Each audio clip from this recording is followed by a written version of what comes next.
नमस्कार दोस्तों, मैं उज्जवल और मैं आपका स्वागत करता हूं आपके अपने शो करंट अफेयर में। दिन की शुरुआत करेंगे करंट अफेयर के पहले क्वेश्चन के साथ। आईपीएल के पहले ऐसे कप्तान बन गए जिन्होंने टूर्नामेंट के इतिहास में किसी एक टीम को 100 जीत दिलाई है। रोहित शर्मा, विराट कोहली, MS धोनी और यहाँ पे नन ऑफ दीज कर लीजिएगा। और इस क्वेश्चन का जवाब जानेंगे और आज के ताज़ा तरीन खबरों के साथ रूबरू होंगे, उन पे बनने वाले क्वेश्चंस को भी देखेंगे। लेकिन शुरुआत में हम डिस्कस करते हैं दिन का विचार। तो आज के दिन का विचार है, finish what you start no matter how painful it may be. ये जो लाइन है, इससे आपको भी सीखने की ज़रूरत है, इससे मुझे भी सीखने की ज़रूरत है। अगर हमने कोई काम स्टार्ट किया है तो हमें उस काम को फिनिश करना चाहिए। कितनी भी परेशानी आ जाए, कितनी भी कठिनाई आ जाए और कितना भी पेनफुल काम हो, लेकिन अगर हमने शुरुआत किया है तो हमें उसे ख़त्म करना ही चाहिए। सो इसी विचार के साथ आज के दिन की शुरुआत करेंगे करंट अफेयर के पहले क्वेश्चन के साथ। भारत सरकार ने निम्नलिखित देशों में से किसके लिए 250 मिलियन अमेरिकी डॉलर की वित्तीय सहायता उपलब्ध कराई है? ये सहायता भारत सरकार ने मालदीव सरकार को उपलब्ध कराई है 250 मिलियन डॉलर की। तो 250 मिलियन डॉलर की जो सहायता है वो इस तरीके की सहायता नहीं है कि भाई भारत सरकार ने गिफ्ट करके दे दिया। भारत सरकार ने क्या किया है, मालदीव सरकार को, ये हमारी भारत है, ये है मालदीव सरकार, तो भारत सरकार ने क्या काम किया है, यहाँ पे मालदीव सरकार को 250 मिलियन डॉलर दिया है। अब मालदीव सरकार ने क्या किया है, मालदीव सरकार ने भारत को एक ट्रेजरी बॉन्ड दिया है। बॉन्ड एक पेपर, मैंने लास्ट टाइम भी बताया था कि एक गारंटी पत्र होता है जो किसी की सरकार ये बोलती है कि ये पत्र आप रखो। इस पत्र का एक टाइम पीरियड होता है और यहाँ पे जो ट्रेजरी बॉन्ड रिलीज किया गया है, इसका जो टाइम पीरियड है खत्म होने का वो 10 साल है। 10 साल में ये परिपक्व हो जाएगा। कहने का मतलब है भारत ने मालदीव सरकार को 250 मिलियन डॉलर का लोन दिया है। किसके एवज में? ट्रेजरी बॉन्ड के एवज में। 10 साल के बाद ये ट्रेजरी बॉन्ड वापस से जो है मालदीव सरकार को रिटर्न कर दिया जाएगा और विथ इंटरेस्ट भारत सरकार पैसा ले लेगी। लेकिन इस वक्त पे भारत सरकार का 250 मिलियन डॉलर मालदीव सरकार को देना एक तरीके की बहुत बड़ी सहायता है। इस kind of bank loan, direct bank loan नहीं बोल रहा हूँ, काइंड ऑफ बैंक लोन है। तो ये जो इंपॉर्टेंट चीज़ बता रहा हूँ, यही इंपॉर्टेंट चीज़ है।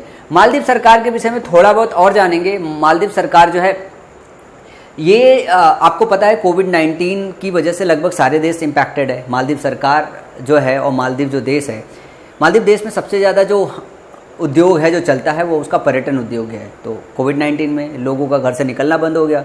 तो बट ऑब्वियस बात है कि जो मालदीव सरकार है, जो मालदीव का जो अर्थव्यवस्था है, अगर वो पर्यटन उद्योग पर डिपेंड करती है तो वो हैम्पर हो ही जाएगा। वो हैम्पर हो गया।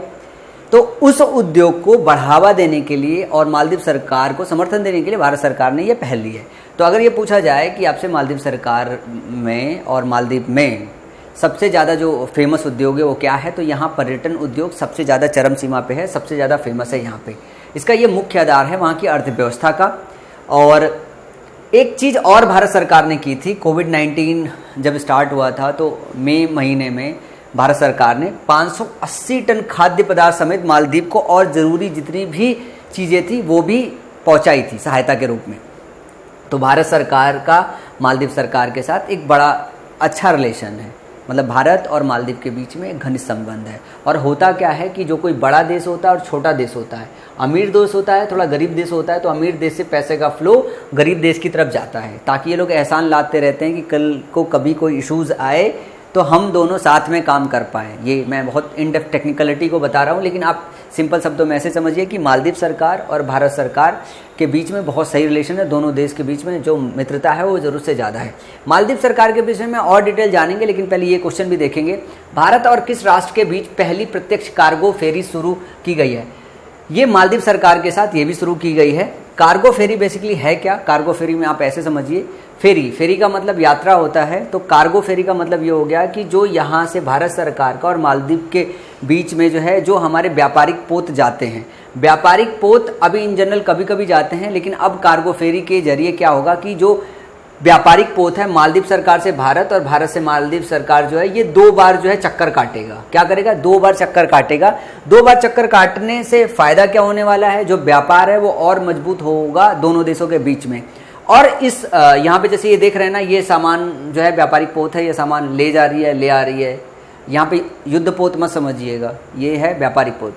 इसमें देख रहे हैं कंटेनर बहुत सारे डले हुए हैं। इसमें कोल्ड स्टोरेज की सुविधा भी की गई है। कोल्ड स्टोरेज की सुविधा करने से क्या फ़ायदा होगा? जो खाद्य पदार्थ है, जो मछलियों वगैरह का ट्रांसपोर्टेशन होता है, वो सुरक्षित रखा जा सकेगा। तो जो ये इंपॉर्टेंट चीज़ है वो यही है कि व्यापार को और मजबूत किया जा रहा है कार्गो फेरी के तौर पे। और जो इसका संचालन है, इसका संचालन कौन करने वाला है? तो भारतीय नौवहन निगम, इसको शॉर्ट फॉर्म में SCI बोलते हैं, शॉर्ट फॉर्म में SCI है।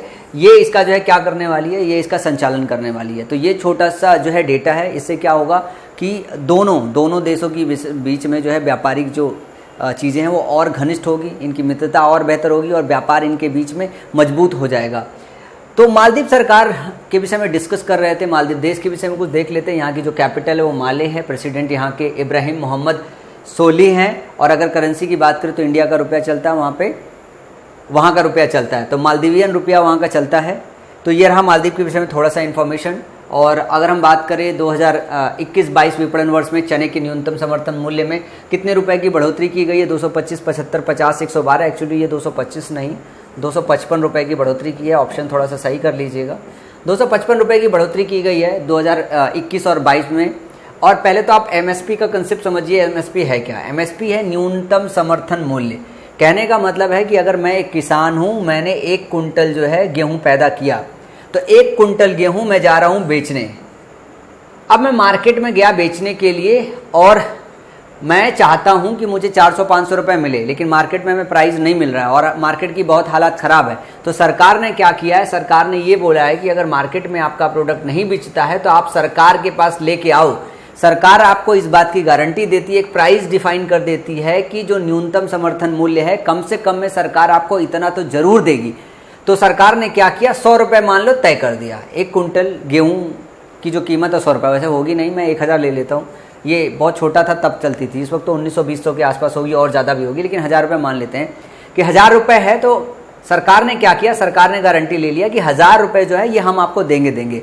अब किसान के पास एक ऑप्शन मिलता है, उसको ये पता होता है कि हमारी चीज़ 1000 रुपये में तो बिक जानी है, कहीं नहीं बिकेगा तो हम सरकार को दे देंगे। ये इसकी MSP हो गई।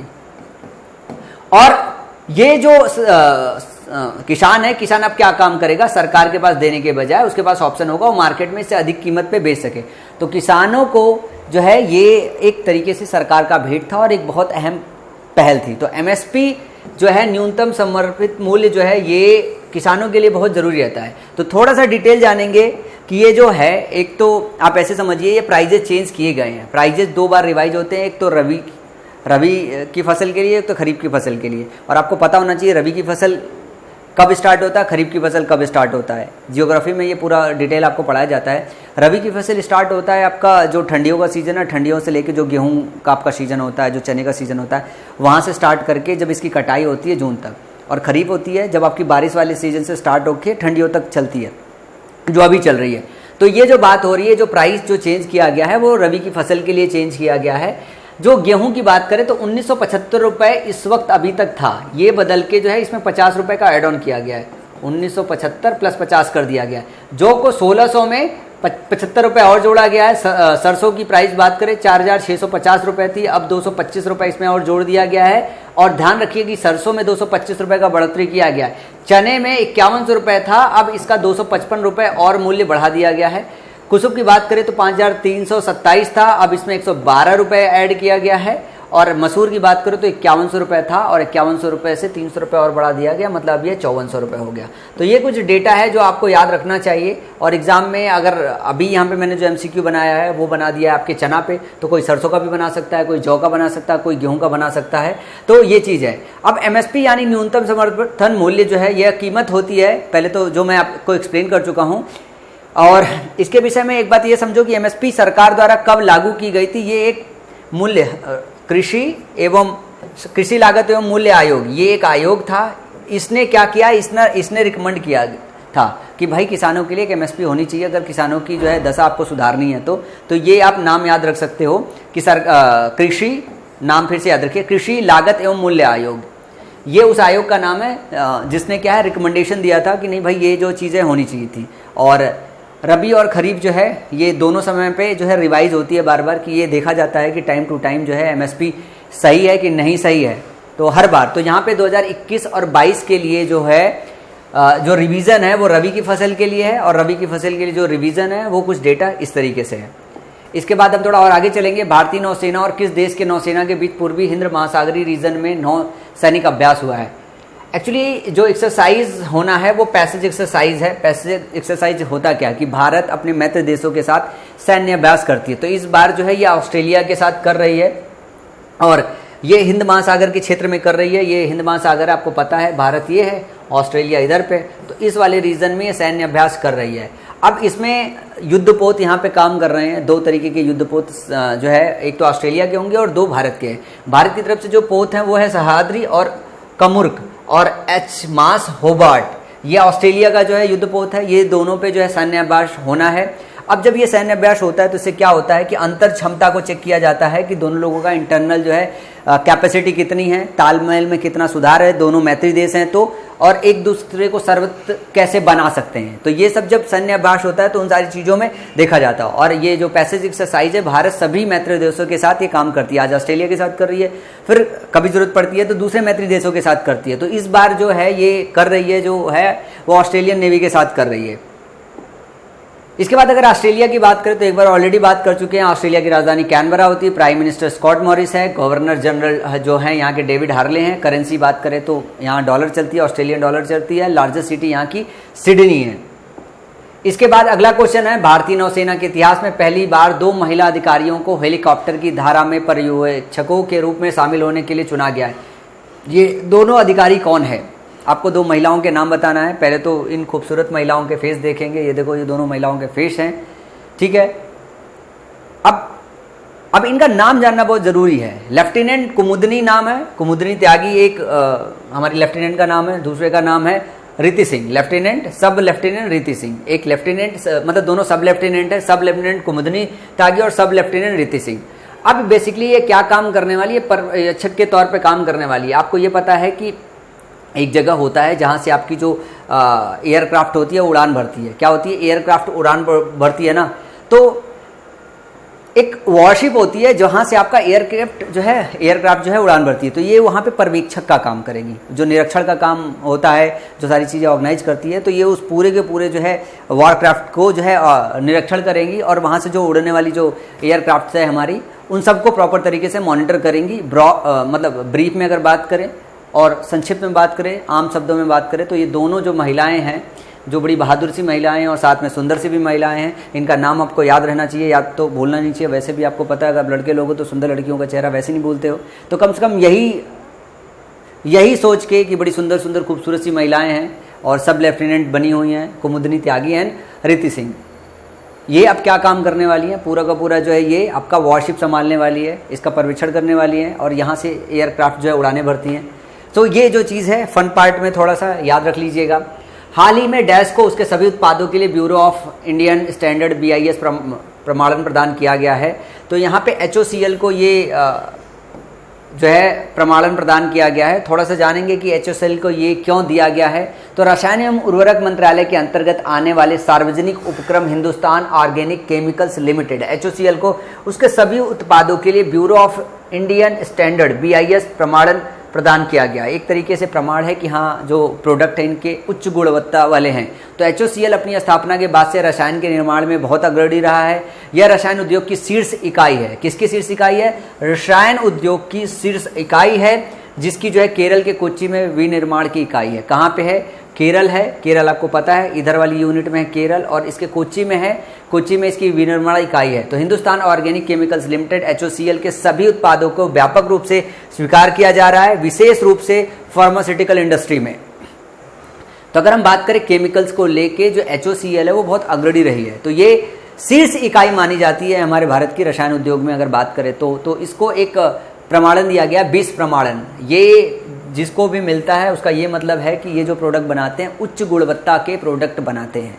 तो HOCL का नाम इसमें बहुत अग्रणी रहता है उच्च गुणवत्ता के प्रोडक्ट बनाने को लेके। अब हम पहले क्वेश्चन पे पहुंच जाते हैं। किसने IPL के पहले ऐसे कप्तान बन गए? भाई साहब महेंद्र सिंह धोनी ने 100वां, अभी हाल ही में जो मैच हुआ है उसमें जो है 100वां जीत दिलाया है चेन्नई सुपर किंग की तरफ से खेलते हुए। इसके अलावा 150, अगर IPL में बात करें तो 105 जो है ये जीत दिला चुके हैं। कुछ मैच इन्होंने पुणे के लिए खेला था, आपको याद होगा, मुझे संस्करण तो याद नहीं है, शायद 7वें संस्करण में खेला था पुणे के लिए। तो उसमें भी 5 जीत इन्होंने दिलाई थी और टोटल अब तक जो IPL में इन्होंने जीत दिलाई है 100, और सिंगल ऐसे आदमी जिन्होंने 100 जीत दिलाई है कप्तान रहते हुए, चेन्नई सुपर किंग। और चेन्नई सुपर किंग की खास बात यह है कि आज तक ऐसा नहीं हुआ है कि सेमीफाइनल से पहले बाहर हो जाए, मतलब वो लास्ट स्टेज तक जाता है फिर बाहर होता है, और अकेला ऐसा जो है टीम है। और भाई साहब महेंद्र सिंह धोनी माशाल्लाह, इनके विषय में क्या कहें हम। तो आपको ये चीज़ याद रखनी है, बहुत छोटा सा डिटेल है कि 100 जीत ये दिला चुके हैं, टोटल 105 जीत है इनकी तरफ से। और चेन्नई सुपर किंग के विषय में एक और चीज़ है, आपके एग्जाम में क्वेश्चन पूछा जा सकता है कि क्वालिफायर राउंड तक कौन गया है। जो स्टार्टिंग स्टेज होता है फर्स्ट स्टेज, उससे बीट करके नेक्स्ट राउंड तक ये हमेशा पहुंचते हैं। इसके बाद अगले क्वेश्चन की तरफ मूव करेंगे। विराट कोहली को लेके मैंने आपको बताया था इनको ब्रांड एम्बेसडर चुना गया था, और ग्रेट लर्निंग के जो है ब्रांड एम्बेसडर के रूप में इनको चुना गया था। ये क्या काम करने वाले हैं, अभी आजकल अगर आप यूट्यूब पे देख रहे होंगे तो विराट कोहली और सचिन तेंदुलकर का जो है दोनों का ऐड आ रहा है, दोनों का ऐड एक साथ चल रहा है। जो ग्रेट लर्निंग है वो सही समय पे युवाओं को सही तरीके से शिक्षा मिल पाए और जागरूक हो पाए, इस वजह से जो है ग्रेट लर्निंग काम कर रही है। बेसिकली वो फॉरेन यूनिवर्सिटीज़ में पीजी के और हायर एजुकेशन में जो है एडमिशन दिलाने के लिए काम करती है। और सचिन तेंदुलकर जो है पेटीएम फर्स्ट गेम्स के जो है ब्रांड एम्बेसडर घोषित किए गए हैं। तो अभी उनका पुराना बहुत जो है ऐड चल रहा है, अभी आपने यूट्यूब पे देखा होगा, मैंने कल ही उनका ऐड देखा है, परसों पढ़ा है और ऐड भी देख लिया कल ही। तो उस ऐड में जो स्टोरी लाइन थी वो कुछ इस तरीके से थी कि सचिन तेंदुलकर जी के जो है बचपन में कोच पूछते हैं तू देखेगा कि खेलेगा, तो पहले तो भाग के जाते हैं, फिर लौट के कोच साहब के पास आते हैं कि सर खेलूंगा। तो आपको भी ये समझना है कि आपको देखना है कि खेलना है, मतलब लिटरली हिट करने वाली चीज़ें हैं। अब इसके बाद हम अगले क्वेश्चन की तरफ मूव करते हैं। भारत सरकार के युवा मामले एवं खेल मंत्रालय ने किसके साथ भारत में वैश्विक मल्टी स्टेक होल्डर प्लेटफॉर्म युवा जनरेशन अनलिमिटेड की स्थापना करने के लिए स्टेटमेंट ऑफ इंटेंट पर हस्ताक्षर किया है? तो यूनिसेफ ने किया है। किसने किया है? यूनिसेफ ने किया है। अब एक बात समझिए कि 20 जुलाई 2020 को भारत सरकार के युवा मामले एवं खेल मंत्रालय और संयुक्त राष्ट्र बाल कोष यूनिसेफ ने भारत में वैश्विक मल्टी स्टेक होल्डर प्लेटफॉर्म युवा जनरल अनलिमिटेड की स्थापना करने के लिए स्टेटमेंट ऑफ इंटेंट पर हस्ताक्षर किया। स्टेटमेंट ऑफ इंटेंट पर हस्ताक्षर किया। इस परियोजना के उद्देश्य है, एक तरीके का परियोजना है जिसमें यूनिसेफ ने और भारत ने हाथ मिलाया है और एक कॉन्ट्रैक्ट टर्म पे साइन किया है। स्टेटमेंट ऑफ इंटेंट, इसको जनरल शब्द में समझ सकते हो कि कॉन्ट्रैक्ट टर्म में साइन किया है। ये क्या होने वाला है, बेसिकली ये जो युवा है, ये जो युवा उद्यमी होते हैं, इनके बीच उद्यमशीलता को इससे बढ़ावा मिलेगा। सफल उद्यमियों एवं विशेषज्ञों के माध्यम से उद्यमी कक्षाएं, मतलब अब ये शब्द भी ऐसा है, मैं आपको ये बता दूं कि जो भी एंटरप्रेन्योर होते हैं, मैं इंग्लिश में समझाता हूँ, जो भी एंटरप्रेन्योर होते हैं उनको एक प्लेटफॉर्म, एक मंच दिया जा रहा है कि वो अपनी जो एंटरप्रेन्योरशिप है उसको बढ़ावा दें, और अगर उनके पास नॉलेज बेहतर और बड़े आएँ तो उनको अलग अलग तरीके से वेबिनार ऑर्गेनाइज करके वीडियो लेक्चर के माध्यम से उन्हें और ट्रेन किया जा रहा है। और इसी प्रोग्राम के तहत जो है कुछ पोर्टल्स बनाए जाएंगे जिस पे लोग जॉब सर्च कर सकते हैं, जैसे लाइक naukri.com है, और जॉब से रिलेटेड और सारी चीज़ें जो है परफॉर्म कर सकते हैं। तो एक तरीके का मल्टी साइडेड ये प्लेटफॉर्म बनाने की कोशिश हो रहा है जिसपे लोग कैरियर को जो है ढूंढ सकते हैं। कैरियर पोर्टल की तरह ये काम कर सकता है और नौकरी पोर्टल की तरह काम कर सकता है। तो कैरियर पोर्टल और नौकरी पोर्टल का मतलब एक ही है, जैसे naukri.com है, जैसे नाम रखा गया और बहुत फेमस है और बहुत सक्सेसफुल रहे हुए है। किस राज्य में देश के पहले चिकित्सा उपकरण पार्क का शिलान्यास किया जाएगा? अब ये देखिएगा ध्यान से कि जो केरला है हमारी, ये यहाँ पे क्या किया जा रहा है कि पहला ऐसा पार्क बनाया जा रहा है। तो 24 सितंबर 2020 को केरल में देश के पहले चिकित्सा उपकरण पार्क का शिलान्यास किया जाएगा, जो उच्च जोखिम वाले चिकित्सीय उपकरण पर आधारित होगा। किस पे? उच्च जोखिम वाले चिकित्सीय उपकरण पर आधारित होगा। इस पार्क का उद्देश्य चिकित्सीय उपकरण उद्योग को अनुसंधान एवं विकास, परीक्षण एवं मूल्यांकन जैसी सेवाओं की एक पूर्ण श्रृंखला उपलब्ध कराना है।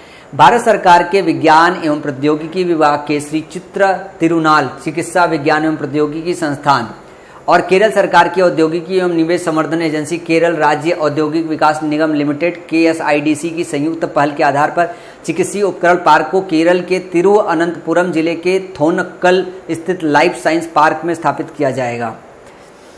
अच्छा, इतना सारा स्टेटमेंट है, मैं आपको थोड़ा सा जनरल ब्रीफ करता हूँ। ये होने क्या वाला है कि एक तरीके का पार्क बनाया जा रहा है। क्या बनाया जा रहा है? एक तरीके का पार्क बनाया जाता है। इस पार्क में होने क्या वाला है? उच्च जोखिम वाले चिकित्सा उपकरण है, मतलब ऐसे उपकरण जिसमें जोखिम के चांसेस थोड़े से ज़्यादा हैं। ठीक है, इन पे आधारित पूरा का पूरा जो है क्या है, ये पूरा का पूरा आपका पार्क है। इसमें इस तरीके के जो है क्या है इंस्ट्रूमेंट और उपकरण लगाए जा रहे हैं। इस उपकरण को लगाए जाने से मेडिकल साइंस में जो है आमूलचूल परिवर्तन होगा। तो एक तरीके का पहली बार इस तरीके का पार्क स्थापित किया जा रहा है जो उच्च कोटि के जोखिम वाले चिकित्सा उपकरणों पर आधारित है।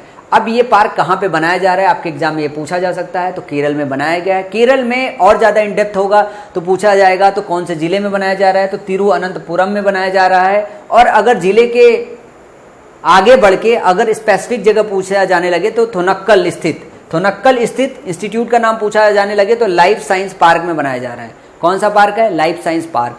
तो ज़्यादा जो डिटेल पूछा जाएगा वो यहाँ तक पूछा जा सकता है। केरल में ये काम किया जा रहा है कि उच्च कोटि के जोखिम वाले चिकित्सीय उपकरण पर आधारित एक पार्क बनाया जा रहा है। 24 सितंबर 2020 को इसका क्या किया जाना है, शिलान्यास किया जाएगा। तो ये छोटा सा डिटेल है जो आपको याद रखना है। इसके बाद जो है अगर केरल के विषय में थोड़ा सा जानने की कोशिश करें, जो कैपिटल है इसकी तिरुवनंतपुरम है, सभी को पता है। सीएम क्या है, पिनराई विजयन है। गवर्नर की बात करें तो आरिफ मोहम्मद खान है। डिस्ट्रिक्ट 14 है। लोकसभा जो सीटें 20, राज्यसभा जो है वो 9। ऑफिशियल लैंग्वेज मलयालम है। एडिशनल ऑफिशियल हिंदी इंग्लिश है। बॉर्डर कर्नाटका और तमिलनाडु के साथ है। अब स्टेट बटरफ्लाई की बात करें तो पापिलो बुद्धा है। स्टेट फ्रूट की बात करें तो जैक फ्रूट है। स्टेट ट्री की बात करें तो कोकोनट ट्री है। स्टेट फ्लावर कनिकोना है। और स्टेट बर्ड की बात करें तो ग्रेट हॉर्नबिल है। ये थोड़ा सा आप केरल का को एक बार देख लीजिएगा। ये कुछ जो है केरला के विषय में जो है नेशनल पार्क और सेंचुरीज है, और ये आप पीडीएफ से पढ़ लीजिएगा। केरला देखिए आपका ये आता है, ये छोटा सा है। तमिलनाडु इसका जो है नियरेस्ट है और कर्नाटका, दो इसके जो है इमीडिएट जो है आपके स्टेट है। तो ये केरला है। अभी इसके पहले आपने ओडिशा देखा था, ओडिशा यहाँ पे है। तो जैसे जैसे ये स्टेट आ रहा है मैं आपको जो है लोकेट करने की कोशिश कर रहा हूँ, और इसी के साथ आप याद करते हुए चलिएगा। धीरे धीरे करके घूम के पूरा का पूरा देश कवर हो जाएगा। विश्व गैंडा दिवस कब मनाया जाता है भाई साहब? विश्व गैंडा दिवस 22 तारीख को मनाया जाता है। विश्व गैंडा दिवस के विषय में थोड़ा सा जानकारी जानेंगे। World Riaño day is observed on 22 सितंबर। प्रत्येक वर्ष 22 सितंबर को वैश्विक स्तर पर विश्व गैंडा दिवस मनाया जाता है। इस दिवस का मुख्य उद्देश्य गैंडों की देखरेख, सुरक्षा और संरक्षण के संबंध में जागरूकता फैलाना है। विश्व गैंडा दिवस की शुरुआत वर्ष 2010 में विश्व वन्यजीव कोष world wild life fund WWF द्वारा की गई थी। भारत में सबसे अधिक गैंडे काजीरंगा नेशनल पार्क में पाए जाते हैं। और आपके लिए क्वेश्चन है आज के दिन में कि काजीरंगा नेशनल पार्क कहाँ पे स्थित है, नीचे कमेंट सेक्शन में लिख के बताइएगा। और ये है हमारे रिहानोज काजीरंगा पार्क, इसके लिए बहुत ज़्यादा फेमस है। 17 सितंबर अगर हम रिवाइज करें कि 17 सितंबर को क्या रहा है, तो वर्ल्ड पेशेंट सेफ्टी डे रहा है। थीम क्या रही थी, health worker safety priority for patients रहा हुआ है। और सितंबर 15 की अगर बात करें तो इंटरनेशनल डे ऑफ डेमोक्रेसी था। थीम 2020 की क्या थी, कोविड-19 स्पॉटलाइट ऑन डेमोक्रेसी हो गई। नेशनल इंजीनियर्स डे भी मनाया जाता है 15 तारीख को। सितंबर 16 की बात करें तो international day for the prevention of ozone layer है। थीम 2020 की ozone for life, 35 years of ozone layer protection ये रहा है। और एक चीज़ तो मैं आप लोगों को ये बताना चाहूँगा कि हर रोज़ कोई ना कोई डे रहता ही रहता है। तो क्या आप 365 डे याद करोगे? बड़ा सवाल ये है। अगर 365 डे याद करोगे और उसको रिवाइज करोगे, उसको परमानेंटली बनाए रखोगे, तो कितना चैलेंज है कि एग्ज़ाम में जाके आप इसे सही कर पाओ। और इसके साथ आप बहुत सारे जो कोर कंटेंट है उसको मिस ना कर दो। तो ये बहुत सारे चैलेंजेस होते हैं जब आपको समझना होता है कि सिर्फ मैं करंट अफेयर ही नहीं पढ़ाता हूँ। अब सीजीएल का सेलेक्टेड कैंडिडेट हूँ तो मुझे ये पता है कि ऐसे में मैं इन सब चीज़ों को इग्नोर करता था, क्योंकि मैं मान के चलता था कि क्वेश्चन आएगा तो छूट जाएगा। जो बहुत कॉमन डेज है वही याद रखता था, अदरवाइज मैं छोड़ देता था। मैं आपको एक बात ये बोलूँगा कि ये आप सुन तो लो पर स्किप कर देना। बहुत रिवाइज करके, बहुत फोकस करके रट्टा मारने मत बैठना, वरना बहुत समय जाता है। डेली बेसिस पे आता है, सुन लो। अगर एग्जाम में आपके सामने आ गया और याद आ गया तो टिक कर देना, अदरवाइज स्किप करने के अलावा कोई और बेहतर ऑप्शन नहीं होता है। इस तरीके का रोज़ जो है डे याद करना, मतलब लिटरली बहुत ज़्यादा डेटा हो जाएगा जो आप स्टोर नहीं कर पाओगे। विश्व स्तर पर अंतर्राष्ट्रीय सांकेतिक भाषा दिवस कब मनाया जाता है? ये मनाया जाता है 23 तारीख को। ये सांकेतिक भाषा मतलब हम इशारों में जब बात करते हैं, यहाँ पे जैसे फिगर देख रहे हो आप, इशारों में बात करने की बात है। तो हर साल 23 सितंबर को विश्व स्तर पर अंतर्राष्ट्रीय सांकेतिक भाषा दिवस मनाया जाता है। यह दिन सांकेतिक भाषाओं के बारे में जागरूकता बढ़ाने और सांकेतिक भाषाओं की स्थिति को मजबूत करने के लिए मनाया जाता है। इसके अलावा सितंबर के पूरे अंतिम सप्ताह, ये चीज़ याद सकते हो, सितंबर का पूरा अंतिम वीक जो है वो international week of the deaf यानी अंतर्राष्ट्रीय बाध्यता सप्ताह के रूप में मनाया जाता है। जो डीफ लोग होते हैं ये सप्ताह उनके लिए रखा गया है ताकि अवेयरनेस फैलाया जा सके। और अगर हम बात करें साइन लैंग्वेज डे की बात है, तो अगर थीम पूछा जाए आपके एग्जाम में तो sign languages are for everyone, sign languages for everyone, ये इसकी थीम है। थीम आप याद रख सकते हो क्योंकि जब भी स्टेटमेंट सामने आएगा तो आप इस थीम को पहचान जाओगे। इसके बाद थोड़ा सा और आगे की तरफ देखते हैं, सितंबर 19, सितंबर 18, सितंबर 21। अगर रिवाइज करना चाहे तो जो सितंबर 19 है या फिर थर्ड सैटरडे ऑफ सितंबर को जो मनाया जाता है international coastal clean up day मनाया जाता है, ठीक है। और अगर थीम की बात करें तो अचीविंग ए ट्रेस फ्री कोस्ट लाइन था। सितंबर 18 की बात करें तो वर्ल्ड वाटर मॉनिटरिंग डे था। थीम अगर बात करें तो सॉल्व वाटर था। वर्ल्ड बम्बू डे भी 18 को मनाया जाता है। बम्बू नाउ ये जो है थीम था। और ये शायद याद रखना बहुत आसान है, बम्बू दिवस, मुझे तो लगता है बम्बू दिवस मुझे कभी नहीं भूलेगा। सितंबर 21 की बात करें तो वर्ल्ड एल्जाइमर्स डे था। थीम 2020 की लेट्स टॉक अबाउट डायमेंशिया था। इंटरनेशनल डे ऑफ पीस भी इसी दिन मनाया जाता है 21 तारीख को। थीम 2020 का शेपिंग पीस टुगेदर था। इसके बाद अगले क्वेश्चन की तरफ अगर मूव करें, किसने ब्रुक वाटर गोल्फ क्लब महिला चैंपियनशिप जीतकर अपने खिताबों की सूची में एक और उपलब्धि जोड़ ली है, तो यहाँ पे हम बात करेंगे। लेकिन ये महिला को देखिएगा, ये पहले क्रिकेटर थी। ताज्जुब की बात ये होती कि पहले क्रिकेटर थी लेकिन अब गोल्फ जीते पड़ी हुई हैं। ये महिला देख रहे हैं। तो विश्व के टॉप रैंकिंग पर काबिज महिला टेनिस संघ की खिलाड़ी और पूर्व पेशेवर क्रिकेट खिलाड़ी एशल बार्टी, क्या नाम है इनका, एशल बार्टी है, ने ब्रुक वाटर गोल्फ महिला क्लब चैंपियनशिप जीतकर अपने खिताबों की सूची में एक और उपलब्धि जोड़ ली। इसके पहले ये क्रिकेटर रही थी और वहां से रिटायरमेंट के बाद अब गोल्फ खेलना चालू कर दिया और गोल्फ खेलने के साथ साथ ब्रुक वाटर गोल्फ क्लब महिला वाला ये वाला भी जीत लिया, महिला चैंपियनशिप ये भी जीत लिया। मतलब बड़ी बात होती है कि क्रिकेटर होना तो अलग बात होगी, फिर गोल्फर भी होना।